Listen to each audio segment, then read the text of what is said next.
Hello, everyone, and welcome back to another episode of SuperCoach Mates. Well, I know we said at the end of our last episode we'd be done for the year, but for those of you who aren't aware, November 28th, so we're recording this on the 2nd of December, but all the player positions got revealed for SuperCoach 2025.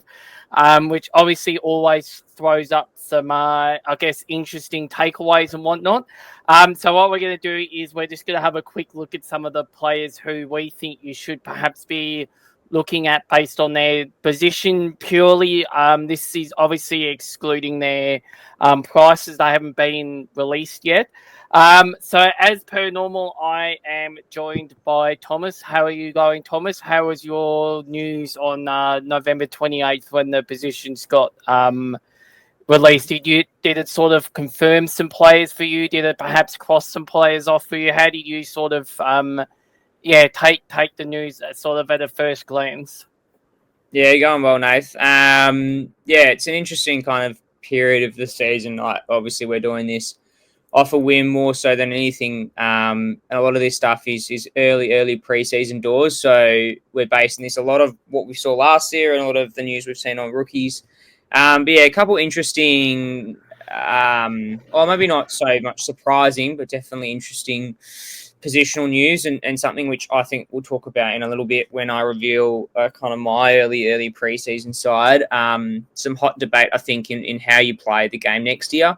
I think it'll sway one way heavily, and we'll discuss that in a minute. But yeah, definitely some interesting conversations to be had. But yeah, moving on to my team. I know Nathan's more in the draft scene, and we'll go into that a lot more heavily next year when he puts his side together for the draft and all that sort of stuff. So just bring this up on screen now. So this is my crack at building a side. Now, this is with the intention when we break it down per position, like defenders, mids, forwards, rucks, I'll bring in the predicted prices. So the prices that I've put on the following screens are pretty much based off round 24 last year. And then for the rookies, just a predicted price from what I've seen floating around on socials as well. And those that have, moved clubs as well, again, a predicted price from what I've seen on socials as well. So moving from the back line, we'll do a quick overview now and then we'll break it down a bit more in depth. So Harry Sheasel, Jack Sinclair, Dan Houston, Sam Flanders, Callum Mills, Toby Travalia. Obviously, the rookies may change quite drastically, or the structure may change drastically as well. This is just a first crack at it.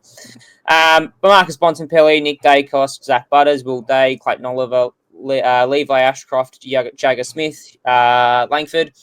That's the midfield 8. The forwards, Horn Francis, who's now forward eligible, Jack McRae, forward eligible, Bailey Smith, forward eligible, Matt Kennedy from the Dogs, who was that late trade from the Blues, Matthias Philippou, Caleb Daniel rounds out the forwards, and then Tristan Sherry and Rowell Marshall. So if you're looking at structure base, now this is probably going to change, no doubt. But if you're looking at a premium rookie structure, I don't know if this actually works price-wise. I haven't done the maths. But 1, 2, 3, 4 premiums in defence.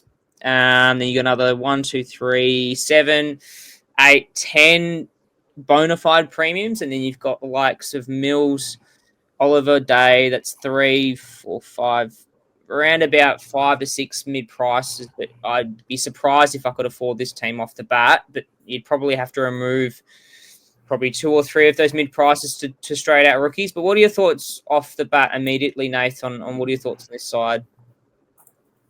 Yeah, well, I should just quickly just sort of go through because having a look at first glance, you might be surprised at a few positions on his. Yeah, so Jason Horne-Francis does qualify as a forward this year. So the way the positioning works is basically for a player to be eligible for dual position, they have to have played at least 35% of their game time across the year up forward or down backline or in midfield. So basically that's the criteria that SuperCoach will go off for dual position. So Jason Horne-Francis played 35.6% of his time as a forward last year, which means that obviously he qualifies as a as a forward. And by contrast, Harry Sheasel played 34.8% of game time in the midfield last year, so he is still only defender eligible, which I think is probably better than being midfield only eligible. So a few other guys on here. So obviously Jack McRae's a forward only. Bailey Smith's midfield forward. Matt Kennedy's midfield forward. I think Mateus Philippou's mid forward as well. So there are going to be a few sort of there are going to be a few sort of I guess picks that players might go a bit. I think Nick Dacos as a midfield only might have a bit of a lower ownership. Just because I think he's probably going to be competing against a lot more people. The Oliver one is an interesting one. I don't know if I could be picking him yet, but it definitely come into consideration. He'd probably be a dirt cheap price. Same with Callum Mills, who is, I don't know if Mills is, they haven't got Mills on here. Might be, is he defender eligible? I would presume he's defender eligible. Defender. Is he just only defender Mills? So that might be a bit more tempting for Mills. The rookies at this stage, I don't even bother looking at the rookies because you're never going to pick anyone except maybe Levi Ashcroft, because I think he will definitely play in Brisbane's starting round one of next year or opening round of next year. So, at first glance, it does look expensive. I'm not sure if you're going to be able to realistically build that side, but I think you're probably along the same sort of money where I would be sort of team-wise and player-wise. So, I think that's probably a good first crack just purely based on positions. Yeah, no, we'll go through it in a minute. And what I'll do is I've actually got the prices based off round 24 last year. And this is no means that'll mean the price will be that price for 2025. But what I'll do is I'll whip open the calculator on my phone and we'll see how far over I've gone with regards to budget. But let's crack on to, and we'll keep this pretty brief because we've got a few players that that we'll talk about at the end of the episode that we want to avoid potentially for SuperCoach 2025 that Nath will delve into in more detail. But looking at the back six, look, I'll do the maths whilst you talk. What are your thoughts on this back six here? Are there any surprises? Any players that you think that should be swapped in instead? What are your immediate thoughts? Well, I mean, I remember when I first started playing SuperCoach, I'm not sure if this is the same for you, Thomas, but I always had the most problem picking the backline players because there always used to be really good players who you could get in the forward line. Like I remember when I first started, you could get guys like Robbie Gray, Dane Swan, Marcus Bontempelli, Patrick Dangerfield, all of those guys in the forward line, and it just made it so much, I guess, easier picking those forwards. But now that I think they've now changed sort of how they work the positioning and what. So I think the back line now is actually a lot there's a lot more variety and I guess talent in the back line now. So having a look at that, I think you probably, off first glance, I know that these definitely aren't going to be the prices for next year.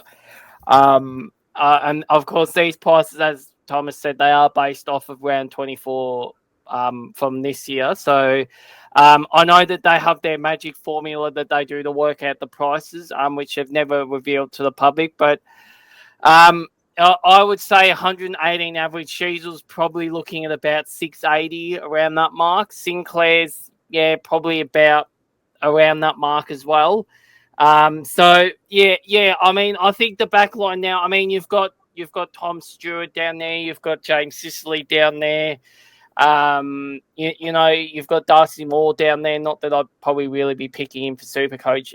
But I just feel like that the backline players, there's now so much more variety down there that I don't think you can really go wrong with any of them. Any of those sort of higher rated players. I would be safe in picking probably one or two of Sheasel, Stewart, Sicily, and Sinclair.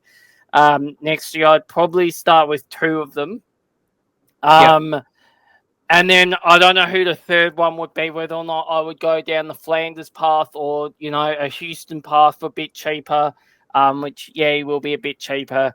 So, in fact, Flanders is actually going to start more expensive than Sheasel next year. Take with that what you will. But, I think you would probably be inclined to start with two of those guys and maybe a third one a bit, around that sort of low 500 mark. And perhaps if you can afford Colour Mills, I think that's a good price for Colour Mills. Yeah. But I don't have any problems with any of those five who you picked. And obviously, Travalia is a rookie, so I don't really look at rookies at this stage of the year because who knows what they're going to do. So, in terms of those five, you've probably hit the nail on the head, but realistically, it's probably not going to be possible. Yeah, I've just done the maths. It's about 2.9 mil all up in defenders. Looking at the back six, just my 2 cents worth. Look, Sheasel, I don't think his scoring will change too much. Finn O'Sullivan probably helps Sheasel's ability to play more of that sweeper role and utilise his foot skills off the half-back flank, pushing to the midfield. Sinclair is an interesting one, I think, with the likes of Travalia and Alex Taru being drafted. Maybe gives me an inkling that the likes of maybe Wanganeen Miller might be pushing more into a midfield position, which might leave Sinclair just floating around in defence. I'd guess out of the two, out of him and Miller, I'd probably prefer Sinclair as that true halfback and Miller pushing up forward. Dan Houston, there's been a bit of talk of him flipping between positions between mid and halfback. This pick is purely based on the fact that if he plays halfback, I think he'll be the main kick-out taker and just dominate like a Sinclair from St Kilda, where he's the main ball kicker out of that D50. Sam Flanders, I think he's going to be pricey, so he's one that I'm happy to get rid of, but he's just uber consistent. It'll be interesting to see what happens now that Dan Rioli and John Noble make their way into the half-back line for the Suns. So he's one that I'd be probably most willing to get rid of if that's the case. Callum Mills, I think, at a cheaper price, he's very enticing. I think the Swans need a massive bounce back. They've got a new coach. He's a superb leader regardless if he plays in the mids and defence. And I think with a clean bill of health and a full preseason under his belt, he's got something to prove, considering he missed most of last year. And then Travalia, I'm pretty bullish on. Again, as Nathan said, these are just rookie positions. This can go either or. Obviously, there's two on the bench as well. But Travalia, I'm pretty bullish on. I think he can probably make a round one debut. I think he's probably the linchpin in allowing those likes of a Wanganeen Miller to push into the midfield, and he'll be able to utilise his kicking skills off the halfback flank. And as we saw with the likes of Harry Shees on his draft year and Colby McKercher this year, if they do get that halfback role, it's very, very SuperCoach friendly, regardless of whatever rookie price you're paying. So moving on to the midfield, this is where obviously the juicy stuff is. I think this is where you're probably going to, it depends how you look at it, but I'm feeling this last year was very similar, and this year was similar. I could see next year being even more similar with regards to paying up in defence, because you know what you're getting, whereas there could be a bit more value in the midfield and the forward line this year, just with regards to that stacked draft year. But yeah, going off the cab there, Bontempelli, Dacos, Zach Butters, I don't think in probably enough renditions I'll do on my draft once prices come out. I couldn't see those three getting out of my side. Arguably Bontempelli maybe for one of the younger guns coming forward. Will Day, I'm a big fan of just as an eye test player.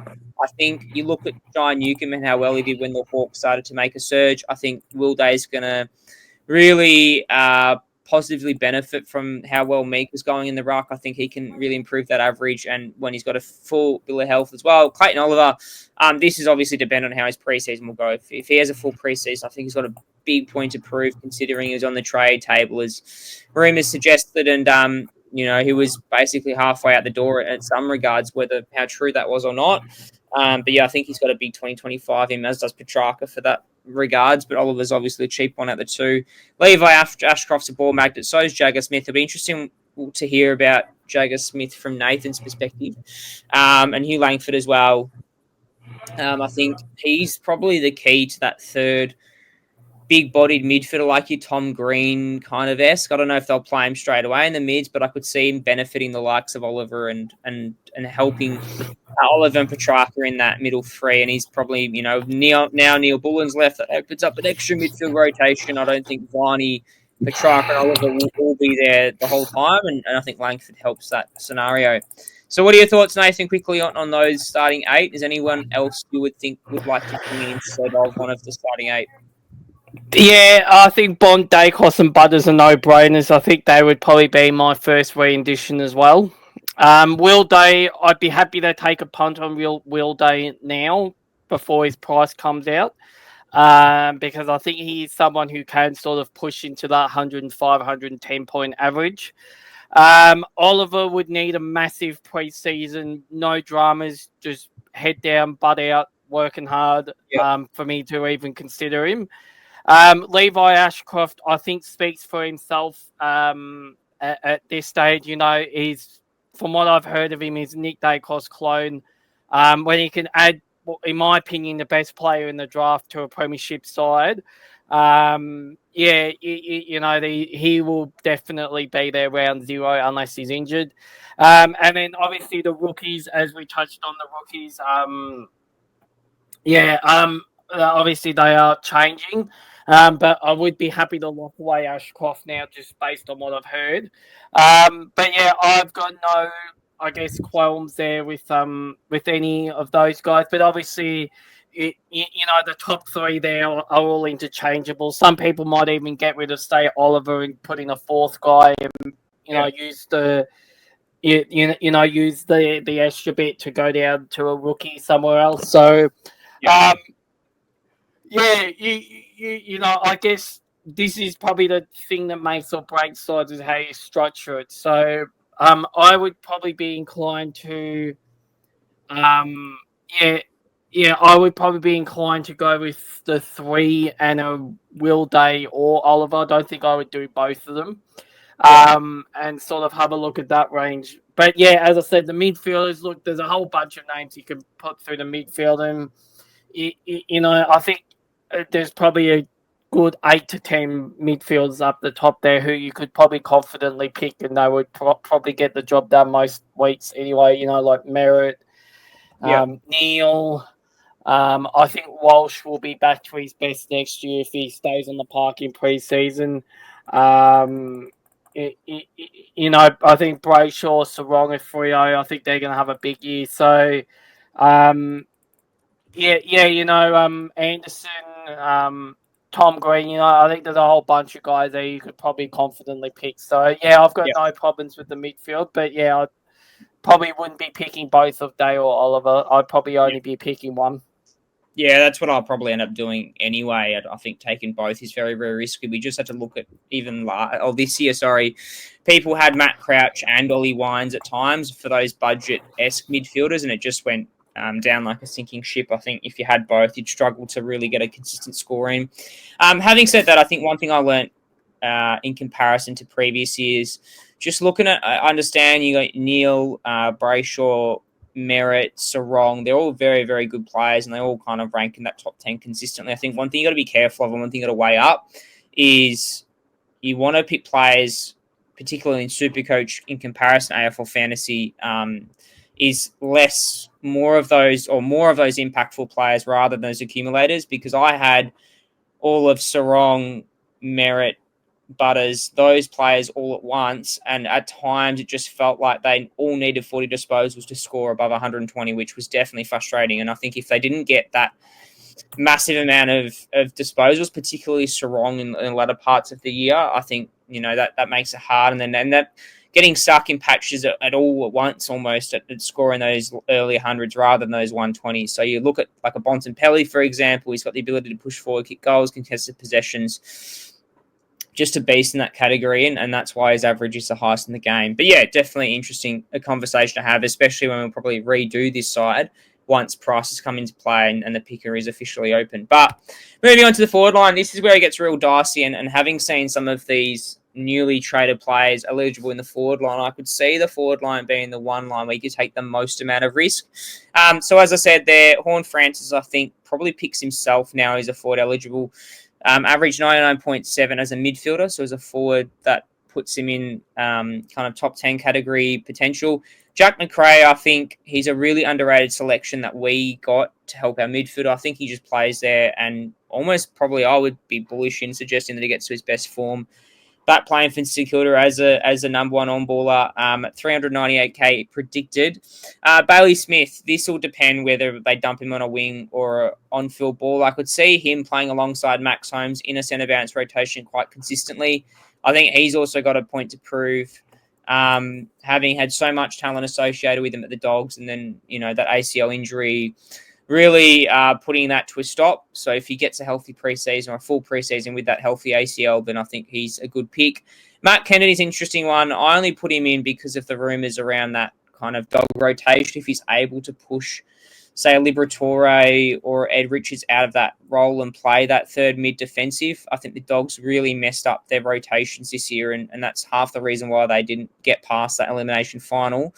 That 419k is probably a little bit inflated, but for a 76.9 average, it's not the best. He's probably the first one to drop straight away if a rookie comes into play.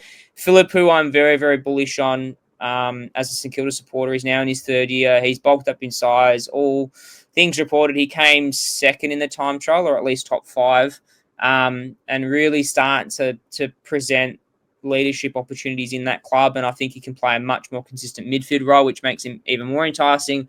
And I think Caleb Daniel, as terrible as he was at the Dogs in last season, I think he's almost a lock of the bunch at probably a very reduced 270-ish K. So a heightened rookie price. I think he could arguably be the kick taker for North. Like, they were playing Zach Fisher and Aaron Hall in previous years, and I think Caleb Daniel beats both in that kicking category, and he could be almost that real general down back and the guy that the ball always goes into and allows the likes of McKercher and Sheasel to push further up in the ground. I think Daniel can do what Fisher does about 10 times better with his ability to kick. So what's your thoughts on this, and do you reckon this is the definition, Nathan, of kind of mid-price madness where 9 times out of 10 in majority of the season just goes terribly wrong? Yeah, I think the forward line once again this year is they're going to make or break teams. Yeah, I just got a few. Having a look here, there's not really anyone appealing for me straight off the back in the forward line that I would be comfortable picking. Maybe other than Jason Horne-Francis, who probably will play in the midfield next year. But yeah, there's just the forward line is just, I don't know, it's become a bit death of bereft of talent, which in some ways it's a shame, because it always used to be the position where you could sort of put midfielders in and they would dominate down there, and they were essentially pseudo midfielders. But now, with the way that it's done, this forward line sort of has always been a bit of a weak spot. Like, I'm just having a quick look here now at all the other players in the forward line across all of them beyond here, and there's not really anyone that's standing out for me as sort of being a must-have or lock away. So perhaps with this forward line, perhaps I know I had the strategy last year of just picking basically Dylan Moore, Dane Zorko, and Sam Flanders, because they were the only three forwards who you could really trust for the whole year. And that was that. So perhaps this is the spot where I might be happy to pay up for, Horne-Francis and Dylan Moore, and those types of guys. And perhaps someone like Kennedy or Bailey Smith might end up getting squeezed out, because I still think there's question marks over all of them. I don't know I don't know how good McRae's going to be, sort of pushing in his 30s. I've seen with Finn McRae, who's his brother, that I think the game's sort of perhaps going a bit past him. He's only really a one-trick pony, McRae. Bailey Smith, I guess there's probably huge questions coming off the ACL. What sort of role does he have? And Kennedy, I think there's questions about, what sort of role he has at the Dogs.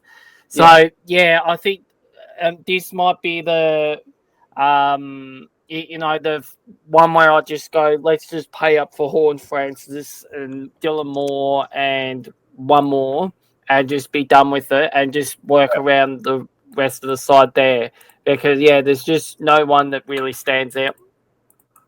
Yeah, no, I think the forward line will be a bit of a minefield, as Nathan said. And in previous years, we were pretty blessed with, like I remember looking past previous teams, having Rosie in there, having Taranto in there, having, Izak Rankine playing midfield role in there. And you could almost, force midfielders down there and it's an extra spot. But now it's, last year's probably the first year where you had pure forwards having to be forced to be picked, and that made it real dicey. And I think that changes the perception of how you pick forwards. And I think this year, if you look at that side on paper there, majority of them, like 5 out of the 6 that I've picked, can play midfield. So I think potentially speaking, we're looking at that option again, but just at a discounted price. But as Nathan said, they're at that price for a reason.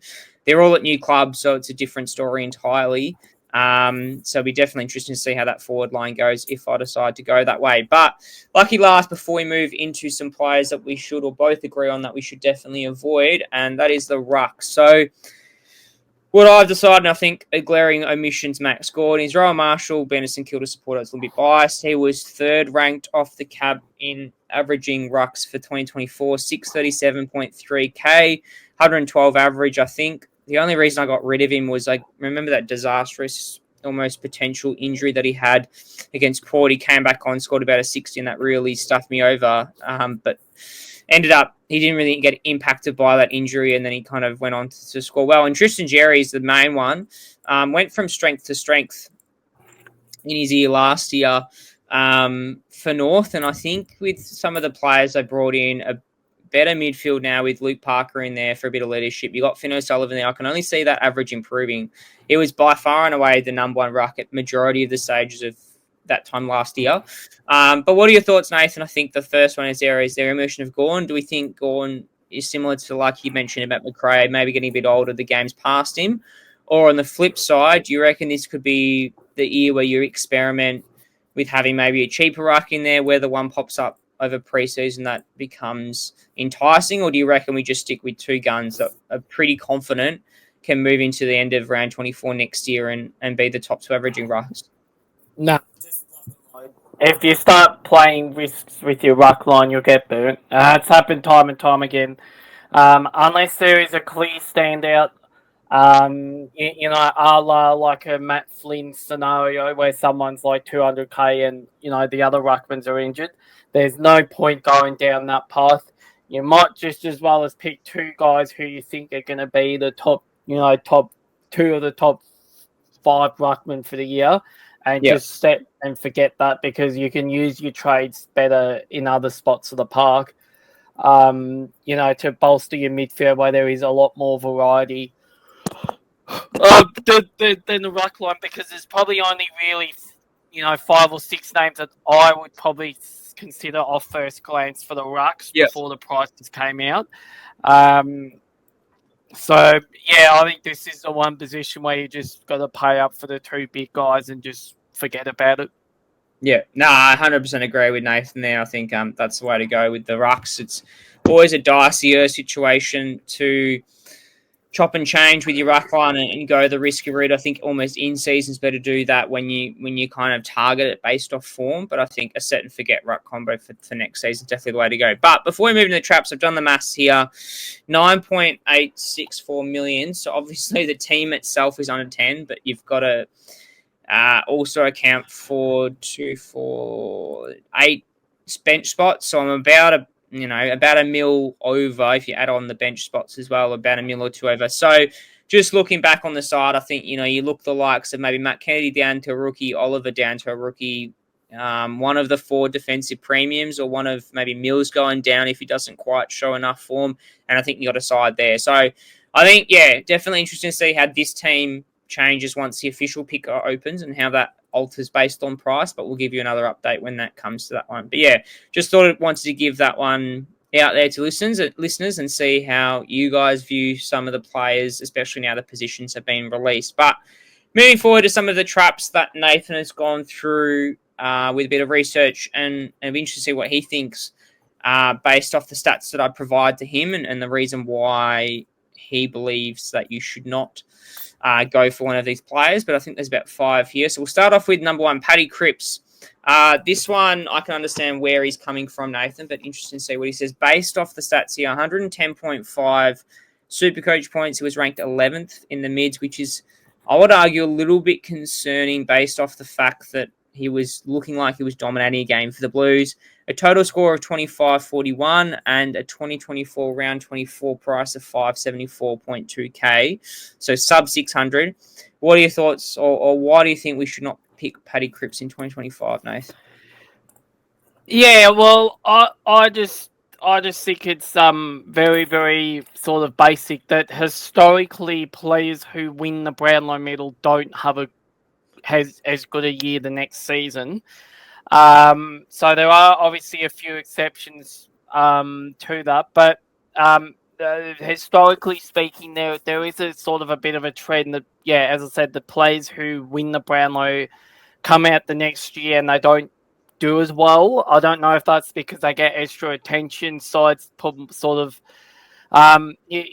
more emphasis on trying to stop them as, the best player in the AFL voted by the umpires. So, I think we already saw this year that perhaps, that perhaps he lost a little bit of that top 8 class. I know he finished 11th. But yeah, I don't think Patrick Cripps will be in consideration for me next year, just given the fact that, you've got Walsh in there who was injured most of the year. They've added Jager Smith in there as well. So I just don't know. Sort of, I think he's still, average north of 100, but whether or not it's going to be, a top 8 spot, I don't necessarily know that. So at this stage, it will be an avoid for me, just purely based on the fact of that the Brownlow medalist, historically doesn't do as well average-wise the next year. Although in saying that, Lachie Neale did average 10 more points this year than he did last year. So there is sort of outliers, but the trend normally says that the Brownlow medalists don't tend to average as much as what they did the next season. So, I think it will be an avoid for me, but we'll see how we go with that. Yeah, no, I do agree. I think there's probably other midfielders around that price, but you can't fit all of them in. And Paddy Cripps is usually one that I tend to avoid just because his body breaks down as well as the season wears on. But as I said, you got Jager Smith in there as well, and a revitalised Carlton mid is definitely one to watch over pre-season. But moving on to the next player off the rank, Izak Rankine. So 5th in the forwards now. This is skewed a little bit because he only played 15 games. So total score of 14.52, but he was ranked 5th overall with average of 96.8. When he did play, he kind of tore it apart a little bit. When he played midfield, he definitely tore it apart, just dominated games off the boot. Priced at 506.9k. This is a little bit inflated considering I think before he got that hamstring injury, which cost him that latter end of the season, he was averaging close to 110 or something crazy, dominating midfield games. What are your thoughts on Rankine, and why do you think this is a bit of a trap in the forward line? Well, I'm just looking at this as a trap purely simply because I think at some stage in the year, if you want Rankine, you'll be able to get him for cheaper than what he starts the season at. So I just think if you're going to pay up for him at the start, obviously if you choose to do that, that's fine. That's your decision. But I just think that at some stage during the year, you're going to be able to get him for, maybe mid to high 400s, as opposed to probably starting in the 500s, potentially. So, I definitely think at some stage you will get him cheaper than what he starts at. But I do hope he proves me wrong because he's a player I do like watching, obviously from another club. But yeah, I just think that at some stage in the year you will be able to get him for cheaper than what he starts the year at, and then that's probably when you would jump on as opposed to starting with him. So that's just why I think he's a trap. Yeah, no, I do agree. I think Rankine is one that fluctuates significantly in price, and especially if the Crows don't start on a house on fire and they're expected or predicted to bounce back. If they don't do that, that screams trouble for Rankine. It'll be interesting to see, with the likes of Sid Draper coming in, James Peatling, how that impacts his midfield time, and if Alex Neil-Bullen. Yeah, Neil Bullen as well, which I could see him playing in the midfield rotation. So it'll be interesting to see how that impacts rank and if they play him more as a traditional small forward. And if that happens, and I think, you're basically giving that a bust moving forward. But yeah, definitely one that is, I agree 100% with Nathan. I think you can get him at a much cheaper price. Or maybe not a much cheaper price, but at least a 30 to 50K discount at minimum throughout the season and then try and ride the wave with him. But moving on to a third one, which I'm probably going to agree with whatever Nathan says because I do agree of this is a complete trap. Matty Rowell was very disappointing for owners considering a lot of people brought him in when he was upwards of 600K. Started like a house on fire and everyone thought this guy's back and then completely shit the bed like most of the Gold Coast Suns did. 102.1 SuperCoach average, ranked 30th in the mids, which is super disappointing from Matty Rowell standards. Total score of 23.49. So if you compare that to a Paddy Cripps, it's about almost 200 points behind. 482.4K, so sub 500 he ended up in. I don't think he's going to be sub 500 round one, but you can tell there's a reason why he dropped in price. And, having watched a few Gold Coast Suns games, he was just, as soon as he lost that contested ability to get the ball in clearances and stoppages and tackles, he was not getting points anywhere else. And I think that's the biggest problem with Rowell, and that's reflective of his poor scoring AFL fantasy-wise. If you look in comparison to Noah Anderson, who can rack up 30 disposals, Rowell's not that person. He's more focusing on that contested footy, and I do think if the Suns improve, he improves with scoring a little bit. But what are your thoughts, Nathan, on why this should be a trap? Yeah, well, I think this is pretty self-explanatory. So, every year the thing that I think with Rowell is if you're gonna actually pick Rowell, you've got to start with Rowell. You can't trade him in later on, because every year he starts like a house on fire. In the first 10 weeks or 10 rounds up until their bye, he only scored below 104 times. And 2 of those were in the 90s. So, his average was well north of 100. And then in the second half of the year, he only scored above 3 times. And they were all against sides who didn't make the finals. So, I think it's a trap if you are planning on trading in Rowell. I think if you start with Rowell, it's not a trap, but you might just have to be where you might have to trade him out at some stage. So that's why I think he's a trap anyway, because I think he's not going to be in your final side anyway. And I think Gold Coast, I think the one position where they're sort of really good is their midfield. And I think he's now probably going to have more competition taking points away from him. So, I think if you're going to pick Rowell, I think you've got to have him in your round one side and just sort of ride him for the first half of the year. And then get rid of him, which is obviously getting rid of a trade where you probably don't really want to. And then if you don't start him and he starts like a house on fire again, you're going to bring him in and then he's going to drop away and then you're going to be, wondering what the heck happened. So honestly, just avoid the hassle. If you're going to go with Rowell, you've got to start him round one. But otherwise, I just don't think it's worth going near him because this is a trend now. This is not an outlier. This is a trend. He's done this the last few years where he sort of started off well and then sort of faded as it's sort of got into the mid-season part of the year. So that's why I think Rowell's a trap. Yeah, no, I do agree. I think, if you do start him, you're probably going to benefit the reward of him dominating the first few games. And with the nature of his game style, I could see, that happening again next year where he starts like a house on fire, considering he's fully fit, he's freshened up. And as the season wears on, the way he plays is very contested. That is not going to be consistent. I think his game style is similar to Paddy Cripps, where he just opens himself up to injuries and I think a level of fatigue as well, where that, dream of 120 average is just almost impossible to some degree. And I'll be kudos to him if he proves us wrong. But getting that 110 to 120 average with his game style of that contested footy is just hard to keep going. But moving on to the next player on our ranks, we don't have much to go. But Tim Taranto, this is a funny one. considering I think the fact that people had him on their radar this season was a bit of a funny one. But yeah, 94.5 average, which isn't too bad if you take that in isolation with how bad the Tigers were going. 42nd in the mids, 1,418 or 1,418. 15 games, he was fairly injury prone. A 450.3k price to finish off 2024.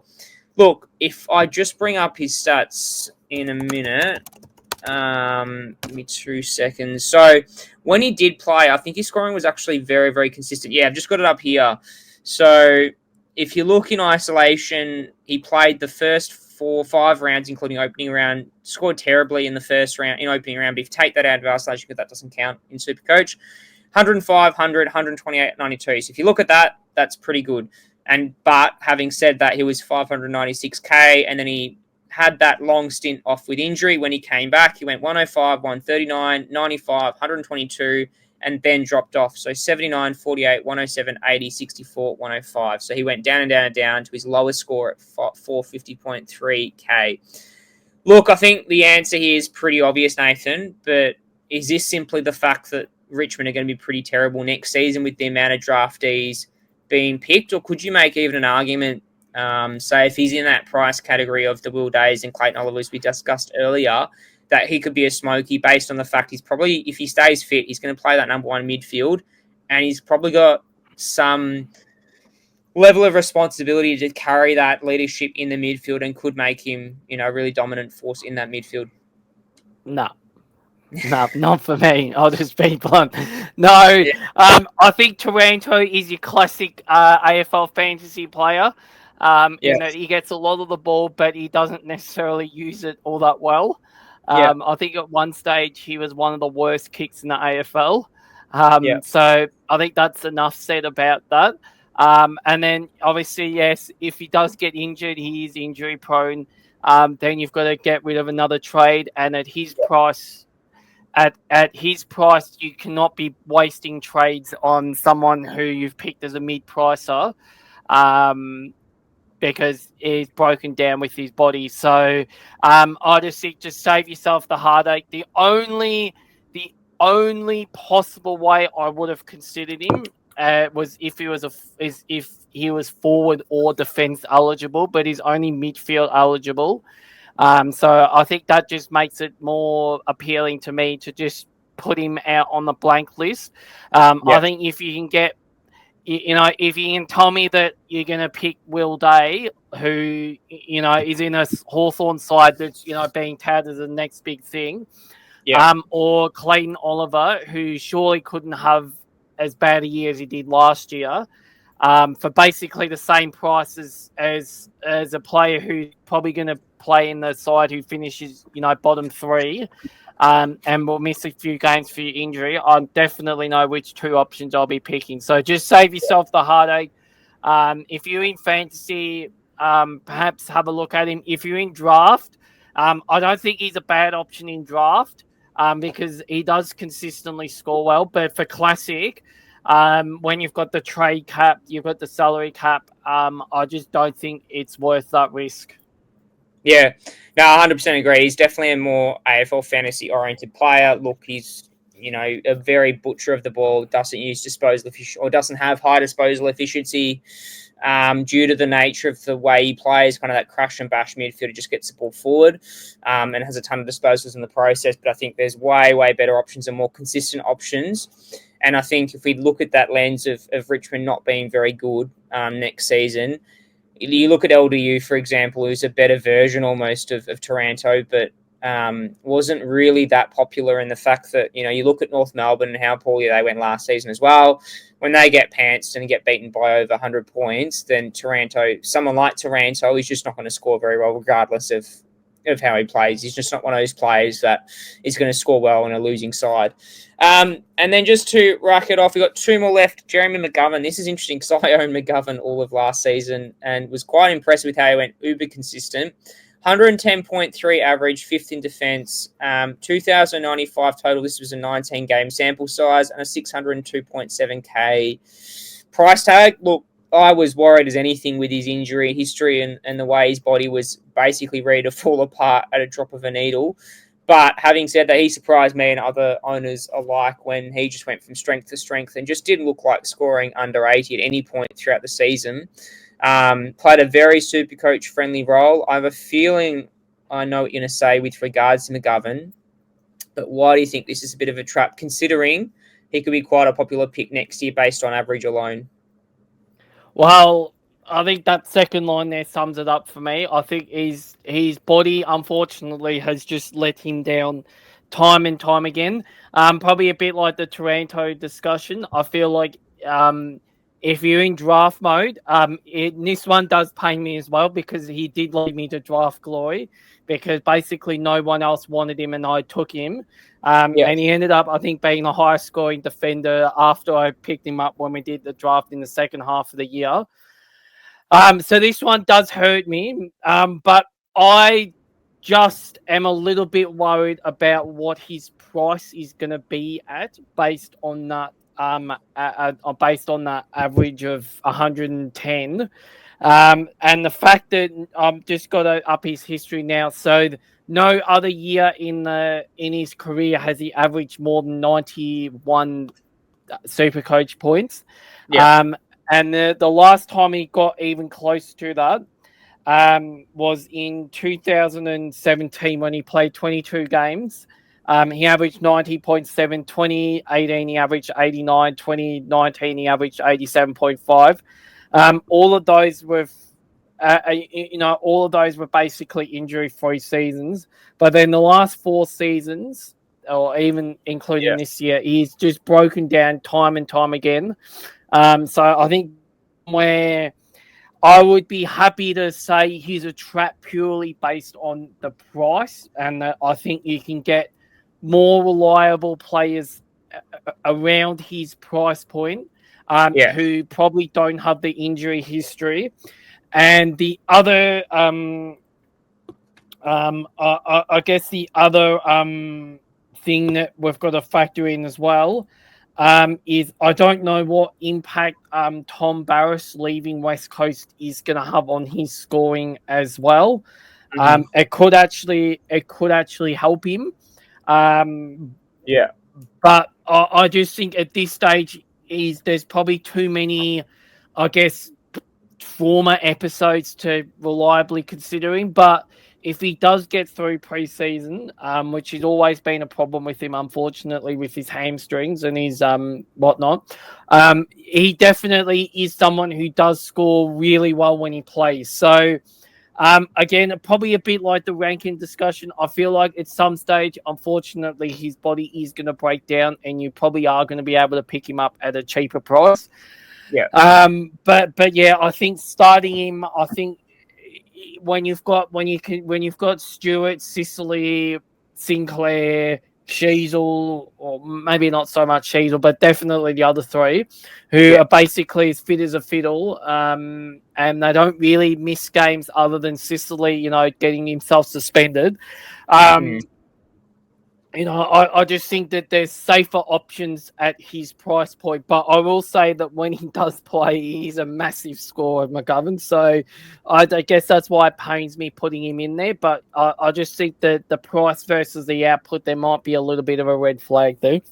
Yeah, no, I do agree. When I owned him, I think the most impressive thing about him was when he was on the field, just uber consistent. I think his disposal efficiency, his intercept markability, and his accuracy kicking outside D50 was the reason why he scored so SuperCoach friendly. And you use those apps where you can track the live score, and he just bumped up +6 every time. Within a space of a quarter, he could get 50 points without even blinking. I think Barras is a big reason why I would probably steer away from McGovern next year. Look, I don't know how that impacts him, but Barras was that lockdown defender that, super consistent, which allowed McGovern to be that interceptor. I don't know how that impacts him next year. I could only see McGovern having to take a bit more of a leadership role and play a bit more one-on-one and not allow his intercepting abilities to flourish, and that probably impacts West Coast as a whole. But it's not like West Coast brought in a defender to address Barras's departure. I think they probably have to do a bit of a team role there to support Barras's absence, and I think that's going to impact Jeremy McGovern negatively. But yeah, one that, if he does show signs in preseason, he can push on a game, but as the years go on, you tend to worry significantly more about his body and how it's going to hold up, because as I said, this year was almost an outlier with how he's performed across a full season without getting injured over multiple weeks. But the lucky last one is actually a rookie that we interested to see what Nathan has thought. Obviously not too much data here, but Izak Kako from the Essendon Bombers. This is one we didn't touch on in our top 10 draft video. That Essendon almost fluffed their lines a little bit to get him earlier, and I would believe they could have got him a lot later without having to sacrifice their first round pick or essentially get another pick in the first round. But yeah, in his AFL fantasy average under 18 championships, average 64.8, should be around about that 150k to 160k price tag. Could easily be a forward rookie if he plays. Look, he probably screams a bit more of an exciting Jay Gresham, where he's able to push forward. He's got a bit of size to him. Looks very exciting to watch on the eye. But why are you saying off the bat here as a rookie, having not watched him live in the AFL, that we are going to avoid him if he does play round one, that is? Well, I just think this one's purely position. Small forwards historically have fluctuating scores. That's what Essendon drafted him for, as a small forward. I know the price is going to be good, but I don't know what his scoring output's going to be like in his first season. So I just feel like that if you are going to go down this path, I'm not saying don't do it, but it's going to be a slow burn. And you might get to the buy, it's only gone up 100k. So, I mean, if there's no other options in the forward line, which is, I think he's mid forward eligible, isn't he? Yeah, mid forward. Yes. So if there's absolutely no other options in the forward line and he's getting a game, well, then you might not have a choice. You might just have to pick him. But just be prepared that I don't think he's going to be someone who shoots up, like a Zach Fisher or someone like that. Just because of his position. And I think at 150k, you're probably better off, going down to one of those 123k players if you can, who, might be a bit more mature, bit more position friendly, or, paying up for someone like O'Sullivan, who I think is classed as a forward. No, he's only mid.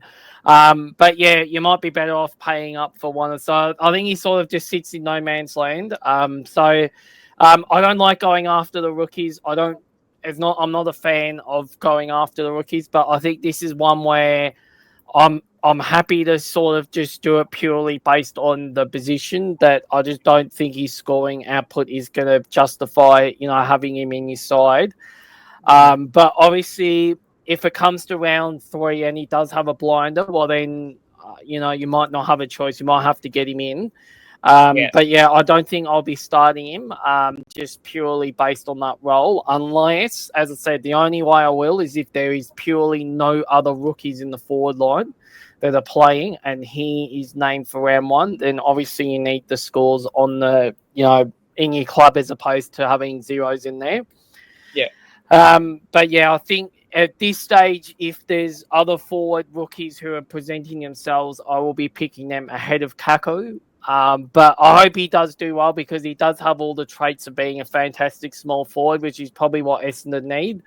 Obviously, I'm not looking forward to him playing on Anzac Day, because these are normally the type of players who, tear these games apart.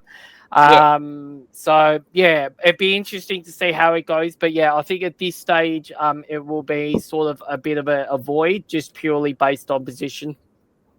Yeah, no, I do agree. I think Kako's one that, look, I would argue this style of rookie, you want to wait a week almost to see how he performs and jump on before the price rise does occur. But I think there's going to be other options that allow that, unless he's one that is the only one playing, gives you mid-forward flexibility, then fair enough, go for it. But I think he's one that you can almost sacrifice to get those 117k rookie basement price players who have that mid-forward eligibility as well. And one thing you'll be careful of is, we understand this is a stacked draft. There's going to be 10 plus players that are in that above 150k mark, which is quite expensive for a draft pool. So, you know, it is what it is, but you've just got to be careful of not picking too many of these higher price rookies, because if you pick too many and then having to sacrifice those other higher premiums or uber premiums around you, then that's going to really impact your score. But that's all we got time for today, just under the hour mark there, so hopefully not too long for you guys if you wanted to listen through the whole episode.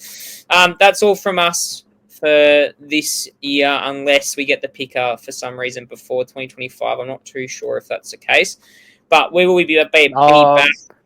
Yeah, I think it comes out about mid-December for gold subscribers, but it doesn't come out till about January for non-gold subscribers. So, obviously, because I'm a gold subscriber, I will get access to it probably mid to late December when it comes out. Yeah, and so am I. So, yeah, you might get one more video out of us. I know we keep saying we're done for this year, but we might get one more video out of us when the gold SuperCoach picker does come out. But other than that, we'll probably be back, bar that extra video, we'll be back fresh and ready to go for 2025 once preseason hits up and running, probably around late January, early Feb, when the teams really start to push for those preseason matches, and we'll have a much greater in-depth understanding of who to pick and who to avoid come each team. But other than that, enjoy your break off SuperCoach. As we said, BBL Fantasy or Big Bash Cricket's coming up in 2 weeks, so I will put out a link on the socials for a league that I will set up for that one. And other than that, take it easy, and we'll catch you for the team picker reveal.